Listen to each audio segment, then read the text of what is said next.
नाज़रीन programme Hyderabad times सां गॾु आहियां जो मेज़बान ज़फ़र हिकिड़ो। अॼु असीं हैदराबाद टाइम्स प्रोग्राम में ॻाल्हि ॿोल कंदासीं तसवुफ़। हिकिड़ो तसवुफ़ ऑफिशियली जेको पढ़ियल लिखियल माण्हू जेके इस्तेमालु कंदा ऐं वाक़ई उन्हनि ते ॼाण आहे उहे किताब पढ़नि था, हिकिड़ा PhD होल्डर आहिनि। ऐं अॼुकल्ह हिकिड़ो ॼण रवाजु बणिजी चुको आहे, जेको माण्हू आहे चए थो मां सूफ़ी आहियां, हिकिड़ो साओ मफ़लर ॻिटी में विझी गेड़ू विझी पाण खे सूफ़ी सॾाइणु।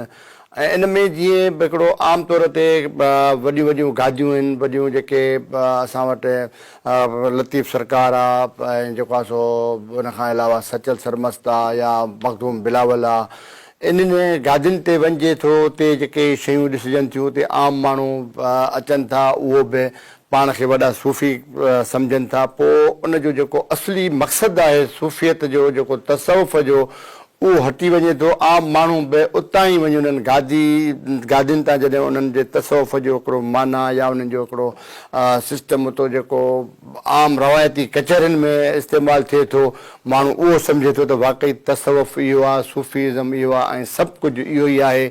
पर हक़ीक़ी ॼाण जेका आहे उहा उन माण्हू वटि आहे जेको पढ़ियल लिखियल आहे, जेको किताब पढ़े थो, जेके तसवुफ़ सां लाॻापियल आहे ऐं हक़ीक़ी तसवुफ़ सूफ़ीज़म उहो ई ॿुधाए सघे थो। आम जेके असां जहिड़ा माण्हू घुमनि था फिरनि था ऐं सिर्फ़ु रुमाल ॻिची में विझी सूफ़ी सॾाइणु, सूफ़ी मेला लॻाइणु ऐं जेको आहे सो सूफ़ी राग ॿुधण सां, डांस करण सां, रक़्स करण सां उहो सूफ़ी असल में नथो थी सघे। इहो बि हिकिड़ो तमामु बहितर कमु आहे ऐं हिकिड़ो लाड़ो आहे सूफ़ीज़म जो, तसवुफ़ जो हिकिड़ो सुठो पैगाम आहे, माण्हुनि ताईं पहुचे थो। सूफ़ी अमन जो पैगाम ॾिए थो ऐं जेको आहे सो रवादारी जो पैगाम ॾिए थो। इन ई सिलसिले जी कड़ी आहे। असल में सूफ़ी छा आहे, तसवुफ़ छा आहे, मज़हब जे हवाले सां उनखे कीअं ॾिठो थो वञे ऐं अॼु जेका असांजी तरक़ी पसंदि सोच जंहिंखे चऊं था पिया, किताबनि जा जेके माण्हू पढ़ियल गढ़ियल थियनि था या कंप्यूटराइज़ दौर आहे, जदीद टेक्नोलॉजी अची वई आहे, उन में हक़ीक़ी तसवुफ़ जी माना छा आहे, उनजो मक़सदु छा आहे, उन जे बाबति अॼु असां हिन प्रोग्राम में ॻाल्हि ॿोल कंदासीं। असांखे स्टूडियो में जॉइन कयो आहे लतीफ़ जो पारखू बि चई सघे थो ऐं तमामु वॾो तसवुफ़ ते कमु थियल आहे उनजो, ग़ुलाम रसूल चांडियो साहिबु सिंधु यूनिवर्सिटी सां लाॻापियल आहिनि। ग़ुलाम रसूल साहिबु तव्हांखे भलीकार चऊं था। उनखां अलावा असांखे जॉइन कयो आहे डॉक्टर मोहम्मद यूसुफ बंबरो साहिबु, उनजो तसवुफ़ इस्लामियात ऐं जेको आहे सो मज़हबी मामलनि ते PhD बि थियल आहे ऐं उनखां अलावा हिते इन बलोच कॉलेज में असिस्टेंट प्रोफेसर आहिनि। साईं तव्हांखे भलीकार चऊं था बंबरो साहिबु। तसवुफ़ जे हवाले सां शुरूआत कयूं था ग़ुलाम रसूल चांडियो साहिब सां। ऐं ग़ुलाम रसूल चांडियो साहिबु, ग़ुलाम रसूल साहिबु, तसवुफ़ तमामु हिकिड़ो वॾो ख़्यालु आहे, हिकिड़ी वॾी सोच आहे, तमामु वॾो हिकिड़ो कमु आहे, पर असां उनखे अञा ताईं सही सम्झी न सघिया आहियूं। हर माण्हूअ वटि तसवुफ़ जी पंहिंजी माना थी अचे। जीअं मस्जिद में जेको मौलवी साहिबु तक़रीर कंदो आहे, लतीफ़ जी शाइरी पढ़ी उहो माना कढंदो आहे, उहा पंहिंजी हूंदी आहे। पर जेकॾहिं को प्रोफेसर, को डॉक्टर, को यूनिवर्सिटी में वेठो आहे या वरी को सियासतदान आहे, स्टेज ते बीठो आहे, तक़रीर थो करे, उहो ई लफ़्ज़, उहो ई लतीफ़ जो शेर हूंदो, उनजी माना ॿियो कढंदो। अहिड़े नमूने सां इहो सॼो हिकिड़ो माहौल खे ॼण सभु माण्हुनि खे ख़बर नथी पए त असुल तसवुफ़ आहे छा, असुल लतीफ़ जी हिन शाइरीअ जी माना छा आहे। लतीफ़ हीउ जेको बैत चयो आहे त उनजो कहिड़ो ख़्यालु हुयो, उन साम्हूं ॾिसी उहो लतीफ़ बैत ठाहियो या उन बैत पढ़ियो। असुल में तव्हां असांखे ॿुधायो त तसवुफ़ आहे छा, इहो हिन जो मक़सदु छा आहे, केतिरे ताईं तसवुफ़ जूं मानाऊं आहिनि, तसवुफ़ जी असांखे पहिरियों त ॿुधायो त तसवुफ़ आहे छा। से वॾी महिरबानी तव्हांजी। ॾाढो अहम सुवालु आहे त तसवुफ़ छा आहे। हाणे तसवुफ़ छा आहे जो जवाबु को हिकिड़ो न आहे। अच्छा, तसवुफ़ तमामु घण तरफ़ो आहे। मसलन असां इस्लामिक तसवुफ़ खे जॾहिं खणंदासीं त तसवुफ़ जी हिकिड़ी ॿी सूरत असांजे साम्हूं ईंदी। सही। पर जॾहिं असां यूनिवर्सल तसवुफ़ खे खणंदासीं, आलमी तसवुफ़, त उन में वरी उनजी सूरत ॿी बीहंदी। ऐं तसवुफ़ जीअं त विचें दौर जो फ़लसफ़ो आहे ऐं जेको असां डार्क एज जंहिंखे असीं सॾियूं था, उन दौर में जेको सूफ़ी ॻाल्हाइनि था उहो कोई नथो ॻाल्हाए सघे। बेदारी जो हिकिड़ो पहिरियों दौरु आहे, सुकरात वारो, अफ़लातून वारो ऐं अरस्तू वारो, इहो दौरु आहे। उनखां पोइ फ़लसफ़ी, उन ते वरी जेको ओवरलेप थो करे उहो वरी ऊंदाहो दौरु आहे। वरी 15वीं सदी जे आख़िर में 16वीं सदी जी इब्तिदा में वरी बेदारी जो हिकिड़ो नओं दौरु थो शुरू थिए, उन में वरी फ़लसफ़े जा बुनियाद पवनि था। त मुंहिंजी नज़र में आउं जेको पर्सनली उनखे सम्झां थो, उन में 2-3 ॻाल्हियूं रखणु थो घुरां। हिकु त तसौफ़ जी का हिकिड़ी तशरीह कोन्हे का, तसौफ़ ज़िंदगी गुज़ारण जे रुझान जो नालो आहे, नंबर 1। नंबर 2 त ॿी दुनिया जो तसौफ़ ऐं सिंध जो तसौफ़ बिल्कुलु हिकिड़ियूं अलॻि शयूं आहिनि। अच्छा, उनखे असां अलॻि अंदाज़ सां ॾिसंदासीं, छाकाणि त जॾहिं असीं सिंध में अचूं था ऐं वेदांत खां असीं जेको हिकिड़ो सिलसिलो शुरू कयूं था, उन में जॾहिं हिकिड़ो लतीफ़ साईं वारो दौरु अचे थो त उन दौर में दुनिया अंदरि किथे बि ईअं न थियो आहे, उन दौर में हिकिड़ी सूफ़ी तमामु वॾी तहरीक थी हले ऐं उहा सूफ़ी शाइनायत जी तहरीक आहे जेका उहा तहरीक हले थी। त इन मां असांखे इहो महसूसु थिए थो त जेको विचों दौरु आहे 7वीं सदी जेका वारो दौरु आहे, त उन में तसौफ़ सिर्फ़ु ज़ात ताईं महदूद आहे। सही। उन खां पोइ अॻिते हली वरी जॾहिं लतीफ़ साईं वारो दौरु थो थिए त तसौफ़ खे पहिरियों दफ़ो हिकिड़ो मज़ाहिमती किरदारु थो मिले ऐं तसौफ़ मज़ाहिमत करे थो। वरी असां अॻिते हलूं था त 60 खां पोइ साईं जेम्स सैयद तसौफ़ खे ग़ैर मामूली अंदाज़ तौर ते पेश करे थो। छा थो करे त हू बज़्म सूफ़िया ऐं सिंध जोड़े सिंध अंदरि 12 खां वधीक कॉन्फ्रेंसूं करे थो, पर उनखे सियासी अंदाज़ में जंहिं नमूने सां लागू करण जी कोशिशि करे थो त उहा एॾी कामयाब कोशिशि आहे जो अॼु जेको इंतिहा पसंदी जे ख़िलाफ़ु सिंध विड़ी रही आहे, त उन में लतीफ़ खां वठी साईं जेम्स सैयद, रसूल बख़्श पलीजो ऐं ॿिया जेके असांजा रोशन ख़्याल अकाबर आहिनि, उहे सभई उन्हनि जो किरदारु आहे जंहिंजे करे सिंध अॼु बि उन जी मज़ाहिमत करे थी। हाणे अचूं था तव्हांजे इन सुवाल ते त इन जो जीअं मूं पहिरियां अर्ज़ु कयो त को हिकिड़ो जवाबु आहे कोन। जेको मज़हबी तसौफ़ आहे उनजो पंहिंजो जवाबु निकिरंदो, जेको यूनिवर्सल मिस्टिज़म आहे उनजो पंहिंजो जवाबु निकिरंदो, पर वरी जेको कल्चरल जेको तसौफ़ आहे उनजो वरी हिकिड़ो ॿियो जवाबु असांजे साम्हूं ईंदो। मिसाल तौरु असां वटि कल्चरल तसौफ़ इहो आहे त उतारनि मकाननि ते जेके सुल्फ़नि जा सूटा वेठा था हणनि, जेके चर्च ऐं भंगूं वेठा था पीअनि ऐं वेठा नारा हणनि, इहे सूफ़ी न आहिनि। इहे बुनियादी तौर ते ड्रग एडिक्ट आहिनि ऐं मवाली उन्हनि खे असां सिंधी में सिधो सोचूं त उहे मवाली आहिनि। इन्हनि जो तसौफ़ सां को बि वास्तो कोन्हे को। सही। छा तसौफ़ आइडियालॉजी बणिजी सघियो आहे त असां जॾहिं सूफ़ी इज़म जो उन में इज़म जॾहिं जो मक़सदु इहो आहे त तसौफ़ आइडियालॉजी रहियो आहे, पर उनजी का बि मुनज़म पॉलिटिकल ऑर्गेनाइज़ेशन कोन रही आहे। तंहिं करे तसौफ़ खे जेके नतीजा ॾियणु खपंदा हुआ उहो न ॾेई सघियो आहे। पर वरी जॾहिं भिटाई जो दौरु अचे थो, सूफ़ी शाइनायत जो दौरु अचे थो, त उन वक़्तु जेके मज़ाहिमतूं थियनि थियूं त उन मज़ाहिमतूं ज़ाहिर आहे उहो जेको उहो दौरु आहे उन में को ऑर्गेनाइज़ेशन जो त तसवुर हुयो कोन।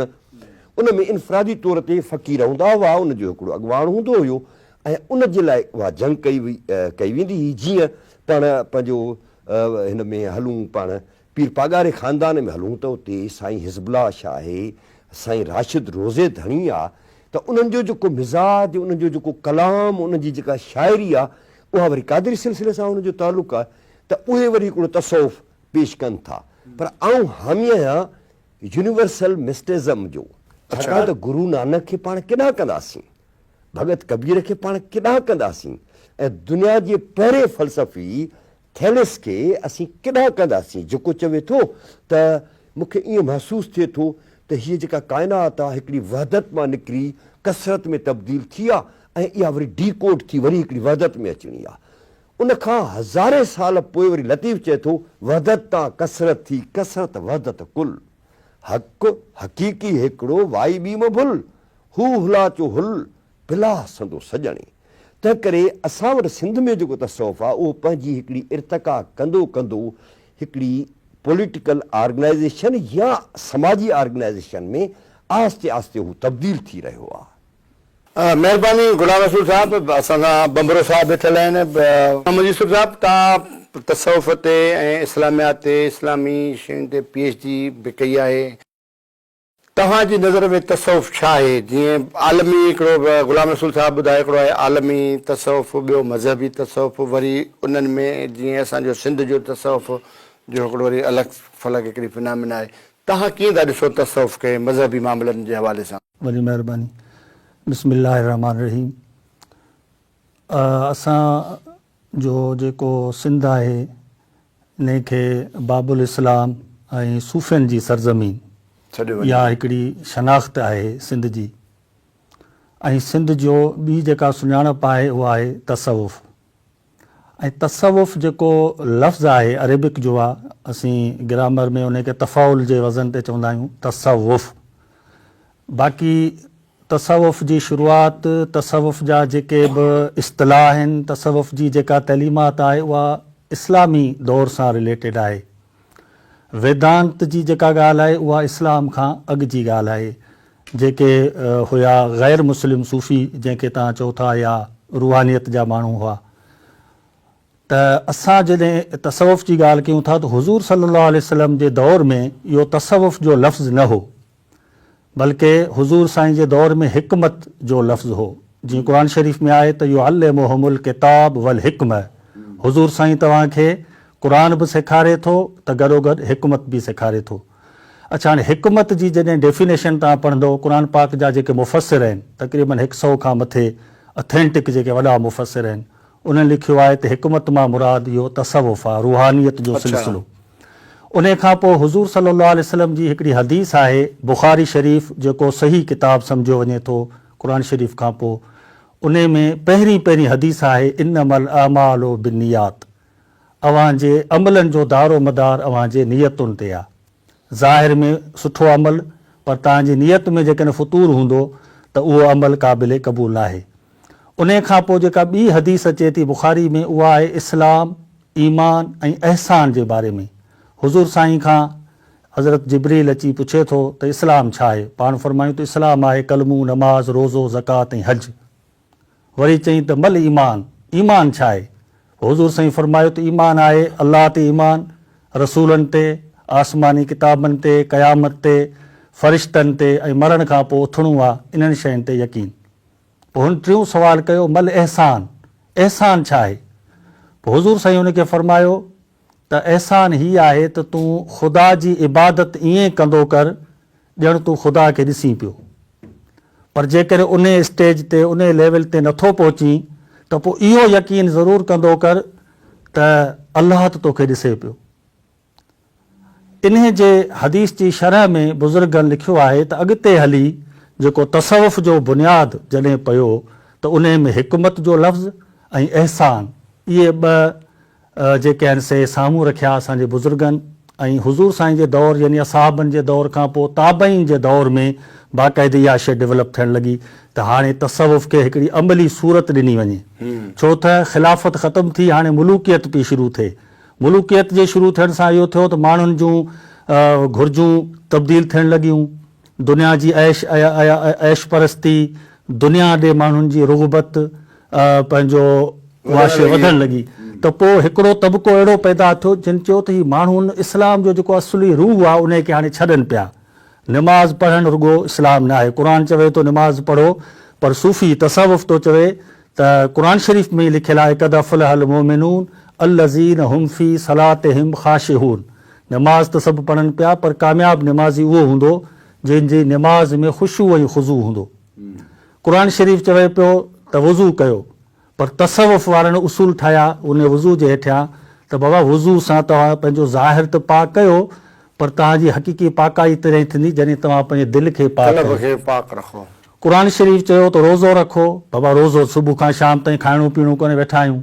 पर तसवुफ़ इमाम ग़ज़ाली खे तव्हां पढ़ो, ख़्वाजा अब्दुल्ला अंसारी खे पढ़ो, ख़्वाजा फ़रीदुद्दीन अतार खे पढ़ो, जिन तसवुफ़ जा जेके वॾा वॾा नाला आहिनि, उन्हनि बाक़ाइदे रूल ठाहिया त बाबा रोज़ो सिर्फ़ु जी भिटाई साहिबु चवे थो रोज़ो ऐं निमाज़ ई पिणु चङो कमु, पर उहो को ॿियो फ़हम जंहिंसां पसिजे पिरी खे।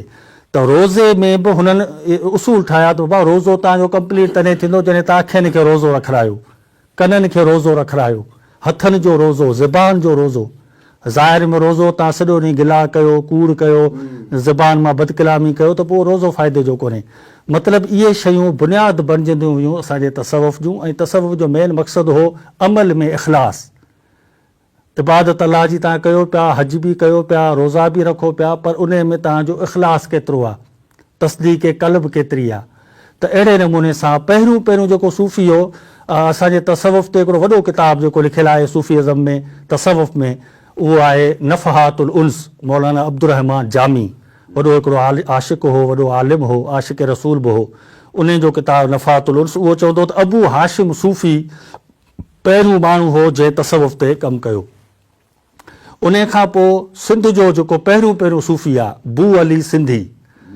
अच्छा, इहो बू अली सिंधी तक़रीबन 3 सदी हिजरी जो आहे। ऐं बू अली सिंधी उहो माण्हू हो जंहिं बायज़ीद बिस्तामी, जंहिंजूं शतयात मशहूरु आहिनि, सुभानी मां आज़म शानी, आऊं पाक आहियां मुंहिंजो शान मथे आहे, इन खे असीं तसवुफ़ जी टर्मिनोलॉजी में शतयात चइबो आहे। उहो बायज़ीद बिस्तामी इन लेवल जो हो जो नक्शबंदी, कादरी, चिश्ती, रफ़ाई, शाज़ली, जेके बि तसवुफ़ जा तरीक़ा आहिनि उहे सभु उन सां मिलनि था बायज़ीद बिस्तामी सां। त बायज़ीद बिस्तामी इन लेवल जो माण्हू उहो चवंदो हो त मूंखे इख़लास, तसवुफ़ में इख़लास ऐं वहदानियत जा जेके असुल मूंखे सबक़ जेके 4 पढ़ाया उहे बू अली सिंधी पढ़ाया। माना उन टाइम बि सिंध जो बुज़ुर्ग बू अली सिंधी इन लेवल ते हो जंहिं इहो कमु कयो। उन खां पोइ जॾहिं पंहिंजी बाक़ी जनरली सिंध जी पाण तसवुफ़ जे हवाले सां ॻाल्हि कयूं, सिंध जे तसवुफ़ ते ॻाल्हि ॿोल कंदासीं, पर हिकिड़ी नंढी वठूं था ब्रेक। नाज़रीन, ब्रेक जो टाइम थियो आहे, नंढी वठूं था ब्रेक, ऐं ब्रेक खां पोइ वरी अची मिलूं था। तेसि ताईं असां सां गॾु रहिजो।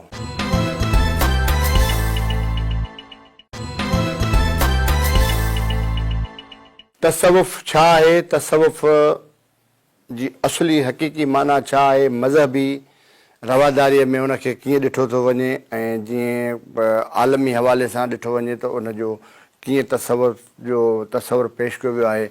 ग़ुलाम रसूल चांडियो साहिबु, ग़ुलाम रसूल साहिबु, तसवुफ़ जी जेका साईं बंबरे साहिबु डेफिनेशन ॿुधाई, कॾहिं खां शुरूआति थिए थो, ऐं जेको आहे सो हिकमत लफ़्ज़ खां शुरू थिए थो, नबी साईं जिन जे दौर खां वठी हले थो, मज़हबी बुनियादनि ते, या जेके प्रोफेसर आलिम आहिनि उन्हनि तसवुफ़ जी पंहिंजी माना कढी आहे, ऐं वरी कुझु ॿिया माण्हू आहिनि तसवुफ़ जे हिन नज़रिए ते, माना इलाही सातरा हर माण्हूअ जा इख़्तिलाफ़ रहिया आहिनि। जेके बि नज़रिया आहिनि उन्हनि में इख़्तिलाफ़ हूंदा आहिनि, हर माण्हू पंहिंजे नज़रिए सां उनजी माना पेश कंदो आहे। तव्हां साईं सां मुतफ़िक़ आहियो जेके साईं ॿ टे इस्लामी हवाला ॾिना त वाक़ई जेको हिकमत सां लाॻापियल ऐं इहा शइ तसवुफ़ जी आहे, ऐं मज़हबी मामलनि ते तसवुफ़ छा थो चए? सर, हाणे आउं एतिराम सां साईं सां इतफ़ाक़ नथो करियां। इस्लामी तसवुफ़ जे हवाले सां त साईं ठीकु थी सघनि था, पर इहो कुली तसवुफ़ न आहे, इहो असांखे सम्झण में अचणु खपे। इहो इस्लामी तसवुफ़ आहे। जेकॾहिं तसवुफ़ सिर्फ़ु इस्लामी आहे त पोइ जेके नान मुस्लिम सूफ़ी आहिनि उन्हनि खे असां कहिड़े खाते में विझंदासीं? अहम तरीन नुक़्तो इहो आहे। मिसाल तौर गुरु नानक खे असां कहिड़ो सूफ़ी सॾियूं? इस्लामी सूफ़ी सॾियूं। भगत कबीर खे असां कहिड़ो सूफ़ी सॾियूं? इस्लामी सूफ़ी सॾियूं। या जेको वेद लिखिया विया, या जेको वेदांती तसवर असां वटि आयो, छा उन्हनि खे असीं छॾियो? इन ॻाल्हि खे पाण हिते था बंदि करियूं। भला भिटाई साईं जे हिननि बैतनि खे कहिड़े खाते में विझूं? न की कमु कुफ़ार सी, न की मुस्लमानी मन। उबा इहे चवनि त प्री कजो पंहिंजो, न की दिलि दोज़ख ॾे, न की बिस्त घुरनि। उबा इहे चवनि त प्री कजो पंहिंजो, मुना जिन महराब जुसो जामिया तिन जो।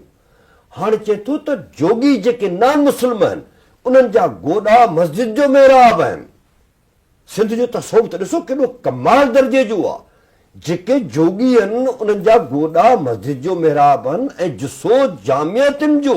जुसो माना वजूद, ऐं उनजो जेको वजूद आहे उहा जामिया मस्जिद आहे जोगिन जी। हाणे तव्हां अंदाज़ो करे सघो था, या जुज़ विञायो जोगी कुलसी आहिनि कम आसण जिन अदम आऊं न जीअंदी उन रे। असां हलो इस्लामी तसवुफ़ में साईं सां पाण गुफ़्तगू था करियूं न, त लतीफ़ वहदतुल वजूदी सूफ़ी हुयो। सही, उहो इहे बीठो चवे जेको मूं अर्ज़ु कयो उनखे कहिड़े खाते में रखंदासीं? या सुहिणी खे जॾहिं, या अञा ॿी ॻाल्हि था करियूं पाण, लतीफ़ जा 80 सैकड़ो किरदार नान मुस्लिम आहिनि। लाखे फुलाणी में हलो, जाम जसो तण में हलो, सतनी सूरमिन में हलो, सुर सामूंडी में हलियो, ॾिठी ॾियारी सामूंडनि सिड़ संभाया, वर विझो वंझ खे रोए वणजारी, मारी दई मारी पिरे सूर पिरनि जा। माना सामूंडी नान मुस्लिम जेके कैरेक्टर आहिनि उन ते लतीफ़ साईं बेस थो करे। ऐं जेको रामकली आहे लतीफ़ साईं जो, उहो बि समूरे जो समूरो नान मुस्लिम किरदारनि ते आहे। पोइ असां वरी छा कंदा आहियूं, असां वटि वरी हिकिड़ी ट्रेजेडी आहे। बाबा इहो अलामतुनि में लतीफ़ साईं ॻाल्हायो आहे, पर वञे ॻाल्हि होॾां थी। जीअं पाण ख़ासि तौर ते हिकिड़ो असांजा मज़हबी दोस्त मूंखे माना पंहिंजी कढंदा आहिनि सभु शइ। रसूल पाक खे काइनात जी वॾी हस्ती थो सम्झा, अलाह खे ख़ालिक़ थो सम्झा काइनात जी। इहा वज़ाहत मुंहिंजी तव्हांजे रिकॉर्ड ते हुजणु खपे। पर असां छा कंदासीं, बाबा लतीफ़ साईं जो जेको फ़िक्रंदो क़ुर पाक जो तर्जुमो आहे, बाबा कीअं चई जेतो बेत भाया से आयतूं आहिनि, नियो मन लाहीन पिया सदे पार ॾे। बाबा हिन में तर्जुमो किथां आयो? जेके तूं बैत थो सम्झी उन उहे आयतूं आहिनि। आयतूं माना निशानियूं, निशानियूं माना हिकिड़ो रेफरेंस जॾहिं हिकिड़े लफ़्ज़ जो खणे थो अरबीअ मां लतीफ़ साईं, त असां उनखे ॻंढि ॾेई लतीफ़ साईं खे बि असां पंहिंजो वक़्त जो मुल्लो बनाए था छॾियूं। जंहिंजो वरी उनजी वरी जेका इस्लाम जी इंटरप्रिटेशन आहे उहा तव्हां ताज़ी ॾिठी, जेका वेझर में जेका तव्हां जेके असां थिया आहिनि, त उन में ॾिसी वरिती। नियो मन लाइन पिरियां संदे पार ॾे, इहे जेके निशानियूं आहिनि उहे तव्हांखे पिरी ॾांहुं खणी वेंदियूं, महबूब ॾांहुं खणी वेंदियूं। तंहिं करे वेदांत खे बि छॾियो, ॿियनि जेके नान मुस्लिम सूफ़ी आहिनि उन्हनि खे बि तव्हां छॾियो, रुॻो लतीफ़ खे ई असीं वठूं त लतीफ़ जो तसौफ़ उहो वहदतुल वजूदी तसौफ़ आहे जेको यूनिवर्सल आहे, जेको ख़ासि हिकिड़े मज़हब ताईं महदूद कोन्हे।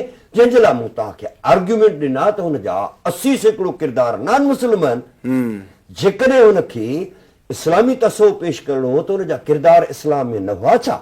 हुया, काफ़ी हुया। ख़ुदि असांजे मज़हबी उहे तबिका उनजा नाला नथो खणा, कॾहिं दिलि आज़ारी नथो करणु घुरा, पर उहे इहो जेको डार्क एज असीं छॾे रहिया आहियूं, जंहिंखे ऊंधाओ दौर असीं छॾे रहिया आहियूं, उहे केरु माण्हू हुआ? उन में सिर्फ़ु इस्लाम जवाबदार न हुयो, सिर्फ़ु इस्लाम खे नथो सम्झा, पर जुमिले मज़हब उन्हनि हिकिड़ो अहिड़ो ऊंधाओ दौर पैदा कयो जंहिंमें सिर्फ़ु हिकिड़ो सूफ़ी हुयो जेको ॻाल्हाए रहियो, बाक़ी चुप चपात हुई ऐं ख़ामोशी हुई, कंहिं तरह जो को आवाज़ कोन हुयो।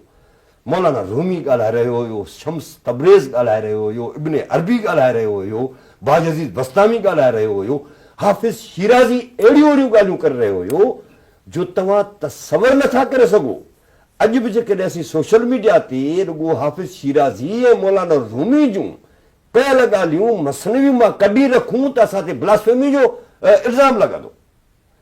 पर उन्हनि माण्हुनि उन वक़्त में ॻाल्हायो ऐं कलरनि जे दौर में लतीफ़ वरी जंहिं तरीक़े सां तसौफ़ खे पेश करे थो ऐं उनजी जेका एवोल्यूशन करे, उनखे जेको मैनिफेस्ट थो करे लतीफ़ जा 3 दौर आहिनि। ॻाल्हि तव्हांजे प्रोग्राम जो टाइम एतिरो कोन हूंदो त करे मुख़्तसिर थो कयां। लतीफ़ जो इब्तिदाई जेको दौर आहे उहो सामी वहदतुल वजूदी दौर आहे। सही। ॿियो जेको दौर आहे उहो सामी ऐं गैर सामी वहदतुल वजूदी दौर आहे। वरी जेको टियों फेज़ आहे लतीफ़ साईं जो उहो गैर सामी वहदतुल वजूदी आहे, जंहिंमें न की कम कुफ़ार असीं न की मुस्लमानी मन उभा ईअं चवनि त प्री कजो पंहिंजो। हाणे हितां खां यूनिवर्सलिज़म में लतीफ़ दाख़िल थियो आहे। हुन चओ खोड़ सारा पाण वटि बैतनि तव्हां चाहींदो त तव्हांखे पढ़ी बि ॿुधाईंदुसि। वॾी महिरबानी गुलाम रसूल साहिबु। बंबरू साहिबु, तव्हां साईं जी ॻाल्हियूं ॿुधियूं, जीअं लतीफ़ सरकार जी हुन वज़ाहत पेश कई त लतीफ़ सरकार जो हिकिड़ो पंहिंजो सिस्टम हुयो ऐं लतीफ़ सरकार जा जेके बैत आहिनि उहे भले उनखे मज़हबी स्कॉलर आहिनि जेके असांजा मौलवी साहिबान आहिनि उहे पंहिंजी तशरीह कनि, पंहिंजी जेको आहे सो हुनजी तर्जुमो कनि, माना कढनि। तव्हां हिनखे कीअं था ॾिसो ऐं सिंध जे तसौफ़ खे कीअं था ॾिसो? लतीफ़ भिटाई रहमतुल्लाह अलैह ताईं पहुचण में मां थोरो पंहिंजो तसलसुल जेको बयानु पे कयां। वॾे खां वॾो जेको सूफ़ी तसवुफ़ जो वॾो नालो आहे मंसूर हलाज। असां वटि सिंध में वॾी हिकिड़ी स्कॉलर हुई एली मेरी शिमिल, उन जो बुक आहे पल्स फ्रॉम द इंडस। सो उन में हुन लिखियो आहे त मंसूर हलाज सिंध में आयो हो 310 हिजरी में। ऐं शाह लतीफ़ ॿिनि माण्हुनि जा इस्लामी तसवुफ़ में ॿिनि माण्हुनि जा नाला कोट कया आहिनि शाह जो रिसालो में। हिकिड़ो जी साईं चांडो साहिबु फरमायो त रूमी ऐं ॿियो मंसूर।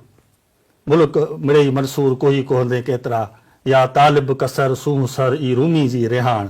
रूमी जो 5 दफ़ा सुर कल्याण में शाह लतीफ़ साईं नालो खयो आहे। ऐं मूं हिकिड़ो रिसर्च आर्टिकल लिखियो होसि त सिंध में मसनवी रूमी जो असर, उन जी पूरी 600 साल असां वटि हिस्ट्री आहे। ऐं शाह लतीफ़ वटि 3 किताब हमेशह गॾु हूंदा हुआ। कल्याण आडवाणी, गुरबख्शाणी, डॉक्टर बलोच, मिर्ज़ा कलीच बेग, जेके बि रिसर्चर हुआ शाह लतीफ़ जा वॾा, उन्हनि सभिनी इतफ़ाक़नि लिखियो आहे त शाह लतीफ़ सां क़ुर शरीफ़ गॾु हूंदो। ऐं ॿिए नंबर ते मौलाना रूम जी मसनवी हमेशह गॾु हूंदी।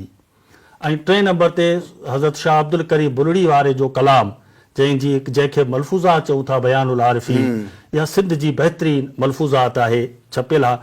असांजो वॾो मुहक़िक़ आहे, तसव्वुफ़ ते वॾो कमु पियो करे, डॉक्टर अब्दुल गफ़ार सूमरो साहिबु, उन जी रिसर्च सां इहा छपी बि आहे असल फ़ारसी मतन में। त इन्हनि टिनी किताबनि जो वॾो असरु रहियो।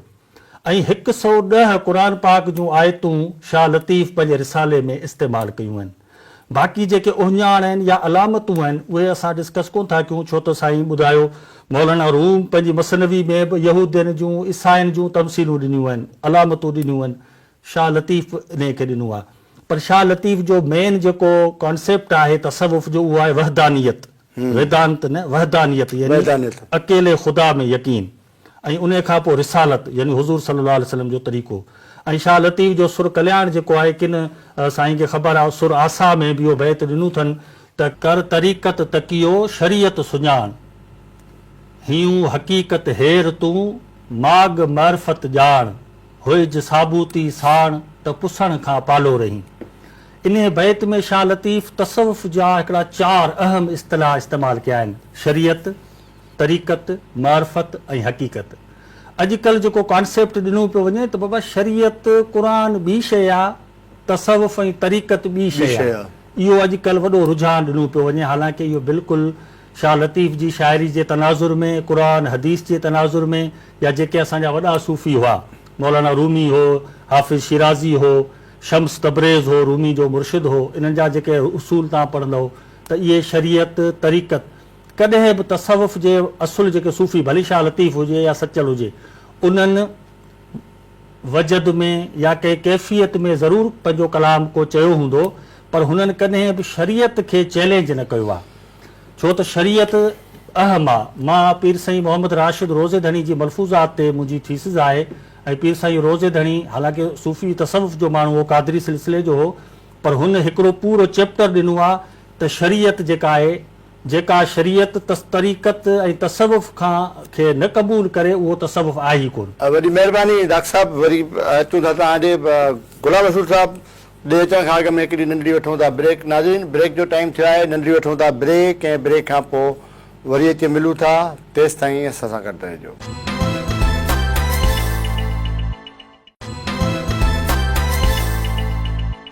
Welcome back.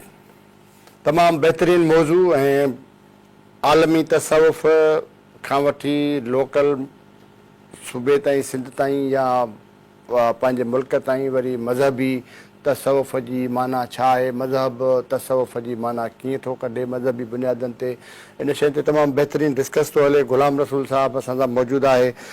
लतीफ़ जो पारखो बि चई सघिजेसि थो, ऐं तसव्वुफ़ ते बि तमामु वॾो कमु थियल आहे। गुलाम रसूल साहिबु, तसव्वुफ़ जी समाज में कहिड़ी हैसियत आहे असांजी, जेका ख़ासि तौर ते जेकॾहिं असां सिंध जी ॻाल्हि कयूं त सिंध में उनखे सोसाइटी असांजी, असांजा जेके पंहिंजो पाण खे पढ़ियल गढ़ियल ॾाह माण्हू सम्झनि था, किताब पढ़नि था, छा उहे वाक़ई तसव्वुफ़ जे असुली रंग में हलनि था, या उहे वरी अञा का ॿी फिनामिना आहिनि? साईं वॾो आम सुवालु कयो अथव, पर साईं डॉक्टर साहिब जिन जेका ॻाल्हि कई त 110 आयतूं रेफरेंस तौर ऐं शरीयत बि लतीफ़ साईं असांखे पंहिंजे फ़िक्र मां सम्झाए थो। सुर सुहिणी आहे, सारे सिख सबक़ शरीयत संदो सुहिणी, सही सुहिणी ॾम जी ज़ाल हुई, मिहार सां इश्क हुउसि, कमालियत ॾिसो लतीफ़ जी।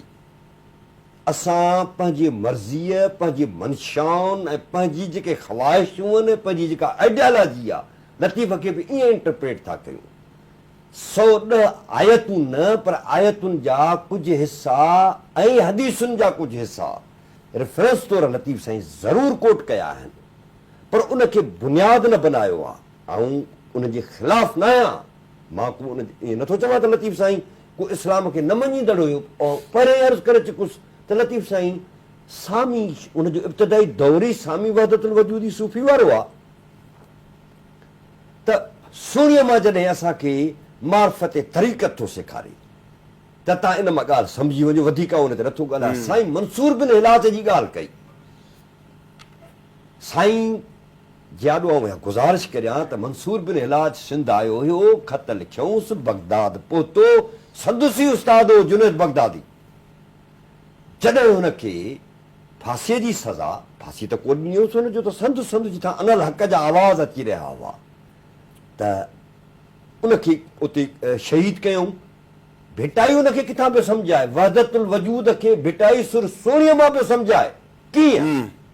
पाण रेफरेंस सां ॻाल्हाईंदासीं, छाकाणि त मूं जाॾो हिकिड़ो वॾो स्कॉलर वेठो आहे। जर थर तिख तवार, अंडरग्राउंड वाटर, थर सहराऊं, तिख लुकूं झोला, तवार हर तरह जो आवाज़, रुगो माण्हू जो न, हर तरह जो आवाज़, सभई शह थिया सूर्य सज़ावार। हमा मंसूर हज़ार, कहिड़ा चाढ़ियो चाढ़ीअ, तव्हांखे ख़बर आहे त इहो बैत कहिड़े सुर में आहे? सुर सुहिणीअ में आहे, जेका ॾम खे छॾियो मेहार सां पई मिले। हाणे असां जेको एक्सप्लाइट था कयूं शयुनि खे, इन असां वटि तफ़रुका पैदा कया आहिनि, फ़िरका पैदा कया आहिनि, ऐं मज़हबी जेको जुनून पैदा कयो आहे। असां रियासत वारा कम जेके असां मज़हबी धुरनि पंहिंजे हथ में खणी वरिता आहिनि, बसि डॉक्टर शाहनवाज़ जो किसो आहे। असां चऊं था त जेकॾहिं हू जवाबदार आहे त सभ खां पहिरियों फांसीअ जो हक़दार आहे, पर बाबा फर्द खे कंहिं इहो अख़्तियार ॾिनो आहे त उहो वठी हुनखे मारे साड़े हुनखे तबाह बर्बाद करे छॾियो, वठी प्रूफनि सां कोर्ट जे थ्रू तव्हां हुनखे सज़ा ॾेई छॾियो आहे।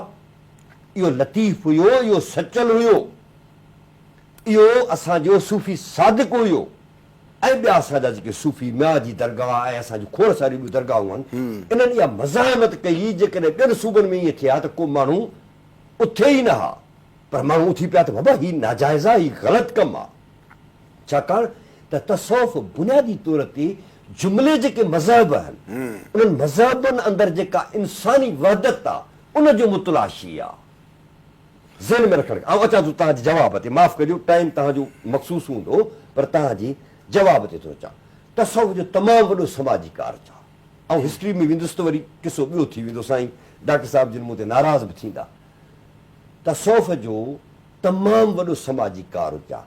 मसलन असां चऊं था त बाबा मज़ाहिमत ई ताक़त आहे, ईअं असां वटि जेको जहाद जो तसवर आहे, उहो ताक़त जो तसवर आहे त बाबा तव्हां जेकॾहिं तव्हांजे मथां लागू कयो वञे तव्हां ते जहाद वाजिबु आहे। मूंखे त सची बचाऊं पंहिंजो हदीसूं पढ़णु थो चाहियां, सही मुस्लिम मां हदीसूं पढ़णु थो चाहियां त असांजो इस्लाम केॾो अज़ीम आहे, असां हुनखे पेश कीअं करे कयो आहे। सही मुस्लिम जी तकड़ तकड़ में तव्हांखे हदीस ॿुधायां, जेकॾहिं किथे मूंखां जुमिलो जेका घटि वधाई थिए त मूंखे माफ़ी मिले। क़यामत जो ॾींहुं थिए थो, ऐं सम्झां थो ग़लति जेकॾहिं न आया त 178 नंबर हदीस आहे। सभ खां पहिरियों शहीद खे घुरायो वेंदो, सही, ऐं मुंहिंजे रब जी ज़ात हुन खां पुछंदी त तूं शहीद थिए, त चए बेशक मुंहिंजा मालिक आउं शहीद थियुसि। जुमिले जो अॻिते पुछे थिए त साईं मुंहिंजी करेक्शन कंदो, बेशक आउं शहीद थियुसि।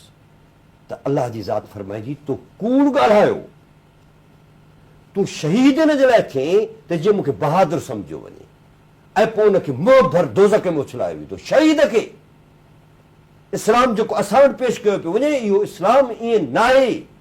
असां त 72 फ़िरक़नि में विरहायल आहियूं न, हिकिड़नि वटि रसूल पाक बशर आहे, ॿियनि वटि नूर आहे, को रसूल पाक जे नाले कहिड़े तरीक़े सां हुनखे पेश थो करे। असां जेको ओरिजिनल जेको असांजो इस्लाम आहे, ऐं सम्झां थो उन खां वधीक रोशन ख़्याली कंहिंमें कोन्हे का। अञा हदीस अॻिते थी हले। वरी मालदार खे घुरायो वेंदो, मालदार खे चयो वेंदो त मूं तोखे हेतिरो अलाह से पुछंदो, रब जी ज़ात ख़ालिक़ काइनात पुछंदो त मूं तोखे हेतिरो माल ॾिनो, तो छा कयो? हू चवंदो साईं तव्हांजी राह में मूं विरायो, ग़रीबनि में, मिसकीननि में। जी तो कूड़ ॻाल्हायो, तो इन जे लाइ विरायो त जीअं तोखे सखी सॼियो वञे, ऐं तोखे सॼियो वियो, ऐं पोइ हुकुम कंदो त हिनखे मुंहुं भर दोज़ख में उछलायो।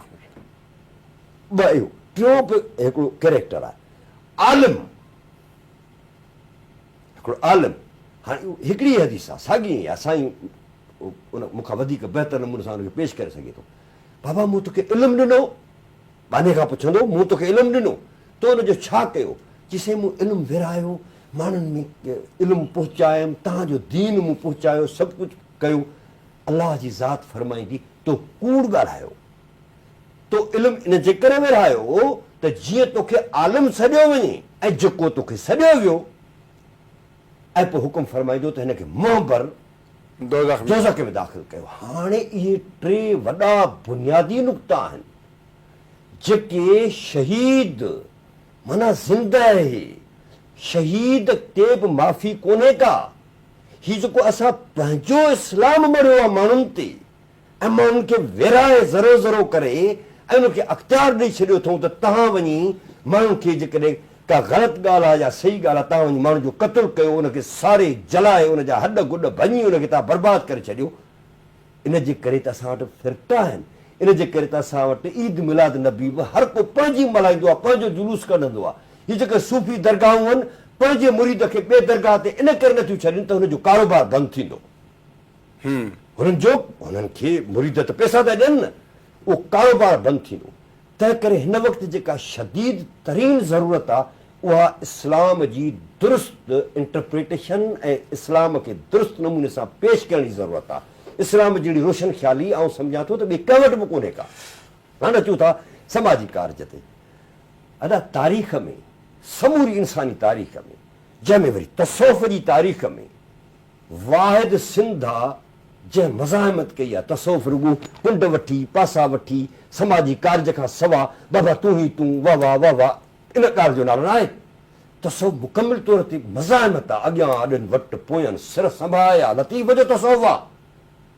काट त पई कबूल में मछड़ भाई घटि, मथा मुहायम जा प्यार ॾिसी पट, कलाल की हट कुसण जो कूप वहे, सदड़िया शराब जूं को पचारूं कनि, जो से का त कलालनि कढिया त हलिया पोइ वञनि, फिको से पियनि सिर जिनी जा सट में। तसौफ़ मज़ाहिमत जो नालो पाए जंहिंखे इहा फार्मुलेशन जेका ॾिनी आहे, फॉर्मेशन जेका ॾिनी आहे, उनखे जेको मैनिफेस्ट कयो आहे उहो लतीफ़ कयो आहे। पर असां लतीफ़ खे पंहिंजे मक़सद जे लाइ, कम्यूनिस्ट पंहिंजे मक़सद जे लाइ इस्तेमालु थो करे, क़ौम परस्त अच्छा इंतिहा पसंदी जूं बि ॿ हिकिड़ियूं एक्सट्रीम आहिनि, इंतिहाऊं आहिनि। क़ौम परस्त पंहिंजी आख़िरी इंतिहा ते बीठो आहे त मौलवी साहिबु पंहिंजी आख़िरी इंतिहा ते बीठो आहे त कम्यूनिस्ट पंहिंजी आख़िरी इंतिहा ते बीठो आहे, हर माण्हू पंहिंजी इंतिहा ते बीठो आहे। इंतिहा पसंदी सिर्फ़ु मज़हबी नाहे थींदी, उहा सियासी बि थींदी आहे, उहा शख़्सी बि थींदी आहे, उहा ज़ाती बि थींदी आहे। रिज़ल्ट कहिड़ी निकिती आहे त असांजे समाज अंदरि जेकॾहिं तसौफ़ अमुन जो नालो त अमुन जहिड़ी का ॿी ताक़त दुनिया में थी नथी सघे। तव्हां 20 लख माण्हू हिकिड़ी जॻह ते गॾु थी मुतालबो कयो रियासत खां, छा तव्हांजो क़बूल न थींदो? पुरमन नमूने सां का जंग कान्हे, को झेड़ो कोन्हे। पर भला जेकॾहिं भिटाई खां पुछूं त पंहिंजो असांजा रहबर लतीफ़ खे आऊं त फ़लसफ़ी थो सम्झां त भला हीउ जेको ज़ुल्म जबरान जे लाइ छा कयो कि सूर्य मरी सोभ खे त दिलि जा वहम विसार, हाणे भाला विड़ भाकुरे आॾी ढाल में ढाल, मथां देग तरार मार त मतारो थिए। अॼु जेका सिंध मज़ाहिमत कई उन जे पस मंज़र में लतीफ़ फ़िक्र लतीफ़ आहे। उन फ़िक्र लतीफ़ जेको असां 333 साल उनखे गुज़री चुका आहिनि, उहो जेको असांजी आबियारी कंदो रहियो आहे, जेको असांजो सूंह बणिजी असांजे समाज खे वठी हलंदो रहियो आहे, उन जे नतीजे में तव्हां ॿियनि सूबनि में कोई ॻाल्हाए त ॾिसे हिते जुलूस निकिता त बाबा हीउ तव्हां ज़ुल्म कयो आहे वॾो, जेकॾहिं उहो ॾोही पाए त अदालत जे वसीले हुनखे तव्हां सज़ाए मौत ॾियो। कानून आहे, रियासत आहे, हर शइ जो। ऐं असां वटि दुनिया जे सभिनी मुस्लमान मुल्कनि में सिर्फ़ु पाकिस्तान में ब्लास्फेमी जो कानून आहे। वॾी महिरबानी। तव्हां डॉक्टर साहिबु इंतिहा पसंदी जीअं गुलाम रसूल साहिबु चयो त रुॻो असां इहो चवंदा आहियूं त मज़हबी इंतिहा पसंदी, मौलवी साहिबु इंतिहा पसंद आहिनि या फलाणो हिकिड़े ॿिए ते इल्ज़ाम हणंदा आहियूं। इंतिहा पसंदी खे कीअं ॾिसो था? असां जॾहिं तसवुफ़ जे पस मंज़र में ॻाल्हायूं था ऐं शाह लतीफ़ जे पस मंज़र में ॻाल्हायूं था त सिंध कॾहिं बि इंतिहा पसंदी खे बर्दाश्त न कयो आहे। ऐं ख़ुदि दीन इस्लाम जंहिंजी आयत आहे त ला इकराह फि दीन, दीन में का ज़बरदस्ती कान्हे।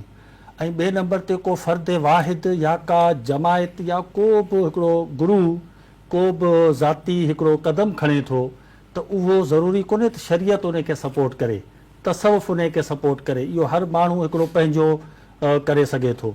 बाक़ी असां वटि शाह लतीफ़ साईं यकीन कयो सुर कल्याण तव्हां पढ़ंदो न, सूफ़ी खे बि निधियो आहे, कुला वारे सूफ़ी खे ऐं मुला खे बि निधियो आहे। तव्हां ॿई जीअं अलामा इक़बाल चवंदो त मुला जेको आहे उहो सिर्फ़ु आहे साहिब गुफ़्तार जंहिंजे उन में उहो अमल कोन्हे ऐं सूफ़ी खे बि नज़र आता नहीं मर्द मुझको जिसके हो रगो पए में किरदार किरदार वारो माण्हू रहियो कोन्हे अॼुकल्ह हर को ॿिए जो पटको लाहिणो आहे ॿिए जी जेका जॾहिं असां इज़त कंहिंजी नथा कयूं कंहिंजे अक़ीदे जी तव्हां इज़त कयो कंहिंजो नज़रियो छा आहे मोहबत ख़तमु न आहे करणी हिक ॿिए सां गॾु वेहो छो त सिंध में हर मज़हब जो माण्हू हर मसलक जो माण्हू रहे थो तंहिंजे करे अॻे असां वटि हूंदो इहो हो त ॾुख में सुख में शादी में ग़मी में इहो कोन पुछिबो हो त हीउ हिंदू आहे या मुस्लमान आहे या सुन्नी आहे या शियो आहे क़ौम परस्त आहे या फलाणो आहे माण्हू ॾुख सुख में हिक ॿिए खे गॾु रहंदा हुआ पोइ शाह लतीफ़ फरमाईंदो हो त वगर कयो वतन पिर्त न छिननि पाण में पसो पखी अड़नि माण्हू आहे मेठ घणो नफ़रतूं इंतिहा ते पहुची चुकियूं आहिनि हाणे हिन टाइम असांखे ज़रूरत आहे